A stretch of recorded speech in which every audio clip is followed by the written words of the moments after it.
ಆಕಾಶದಲ್ಲಿ ಆಂತರಿಕ್ಷ ನೌಕೆಯೊಳಗೆ 2 ಹೆಣ್ಣುಗಳು ಸಿಕ್ಕಿಹಾಕಿಕೊಂಡಿದ್ದಾವೆ. ಅವರಲ್ಲಿ ಒಬ್ಬಳು ಗರ್ಭಿಣಿ. ಆಕೆ ಹೊತ್ತಿದ್ದದ್ದು ಕೇವಲ ಮಾನವ ಶಿಶುವಲ್ಲ. ಅವನೊಳಗೆ ಒಂದು ವಿಚಿತ್ರ ಜೀವ ಬಂದಿದೆ. ಒಂದು ಪರಗೆಸೆಯ ಜೀವ. ಈತನಂತಹದು ಇಂದಿಗೂ ಯಾರೂ ನೋಡಿಲ್ಲ. ಸಣ್ಣ ತಾಳಮೇಳ. ಅವಳಿಗೆ ನೋವು ಆರಂಭವಾಗುತ್ತದೆ. ಅವಳು ಕಿರುಚುತ್ತಾಳೆ.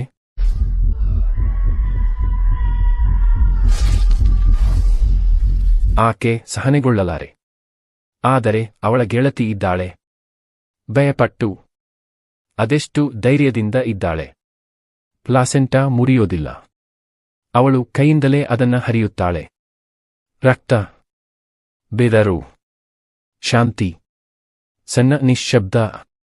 ಮಗು ಹುಟ್ಟುತ್ತದೆ. ಅದು ಸರಿಯಾದ ಮಾಂಸಾಹಾರಿಯಂತೆ ಕಾಣುತ್ತದೆ. ಅವಳ ಗೆಳತಿ ಚಾಕುವು ತೆಗೆದುಕೊಳ್ಳುತ್ತಾಳೆ. ಅವನ್ನು ಕೊಲ್ಲೋಕೆ ನಿರ್ಧರಿಸುತ್ತಾಳೆ. ಆಕೆ ಕೈ ಏರಿಸುತ್ತಾಳೆ. ಆದರೆ ಆಕೆಯ ಕಣ್ಣು ಹಾಯಿಸೋ ಕ್ಷಣ ಅವಳು ನಿಶ್ಶಬ್ದವಾಗುತ್ತಾಳೆ. ಅದು ರಾಕ್ಷಸ ಅಲ್ಲ. ಅದು ಅನ್ಯಜೀವಿ ಅಲ್ಲ. ಅದು ಮಗು. ಮಾನವ ಶಿಶು. ಸುಂದರವಾದ, ಉಸಿರಾಡುತ್ತಿರುವ ಮಗು. ಮೃದುವಾದ ಮ್ಯೂಸಿಕ್.